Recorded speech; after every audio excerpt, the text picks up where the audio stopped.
Le marketing de contenu, c'est un peu la saveur du mois depuis plusieurs mois déjà. Tout le monde en parle, tout le monde veut en faire.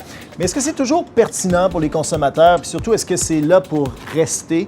Pour discuter de tout ça, j'ai avec moi Audrey Paccard, qui est directrice du contenu et de l'expérience numérique chez Valtech. Bonjour Audrey. Bonjour. Dis-moi, quand on parle de marketing de contenu ou le contenu de façon générale, qu'est-ce qu'on veut dire par là? Je pense que la grande nouveauté et ce qu'on appelle le marketing de contenu, c'est le fait que les marques se soient mis à financer autre chose qu'un message publicitaire traditionnel. Est-ce que tu as des exemples de marques qui font bien ça? Oui, en fait, Lexus avait été vraiment très novateur parce qu'ils avaient développé une plateforme qui s'appelait L Studio, un site internet pour lequel ils ont produit une des premières web-séries financées par une marque. Et du coup, avec le succès de ce type de production de contenu, ils ont décidé de décliner ça sur toute l'expérience de la marque. Aujourd'hui, Lexus a ouvert des showrooms qui sont des restaurants japonais où on peut aller manger du sushi, où on peut aller voir des expositions. Lexus est vraiment le plus bel exemple depuis plusieurs années de marque de voiture qui nous fait vivre complètement autre chose que tout simplement aller magasiner un char. La production de contenu pour une marque, comment ça se traduit ça en conversion, en nouveaux achats? Est-ce qu'il y a des moyens de mesurer ça? Ultimement, ça se traduit par de l'achat, évidemment, si on parle de retail. Il y a une petite révolution qui s'est mise en place avec certaines marques, dont Burberry, qui est de vendre instantanément en ligne après le défilé les modèles qui ont été présentés. Ils se sont rendus compte que comme tout est en train quand même de se démocratiser, qu'on avait accès à tout et puis que tout le monde voulait avoir accès à tout de suite, la meilleure façon de le faire, c'était de diffuser en direct leur défilé. Quand les chiffres de vente augmentent quelques minutes après la diffusion d'un défilé, c'est assez clair qu'il y a un succès. Parle-moi d'une marque qui innove, selon toi, dans le domaine du commerce de détail.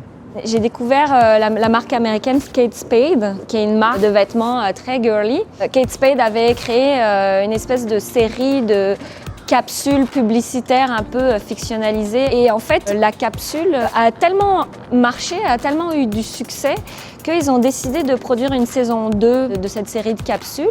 Mais là, cette fois, vraiment comme une vraie web-série. Et à partir de là, en fait, ils ont décliné toute la collection et toute l'imagerie de la nouvelle collection autour de la série de fiction. Hello!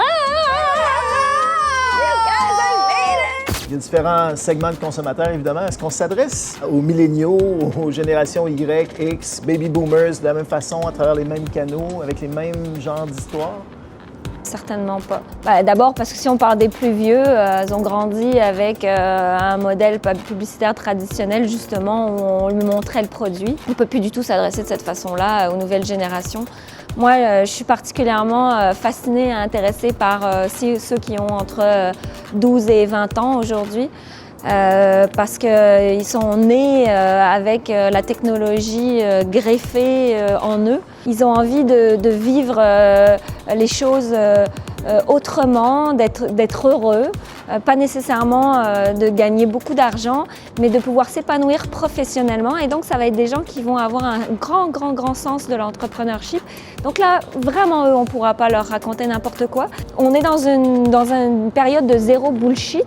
Et je pense que c'est cette génération-là, c'est ça qu'elle apprécie particulièrement. Et donc, du coup, cette façon d'agir, d'être, implique des nouvelles façons de créer du contenu. Et les marques n'ont pas le choix que d'embarquer là-dedans. La réalité virtuelle qu'on a aujourd'hui progresse à un rythme fou.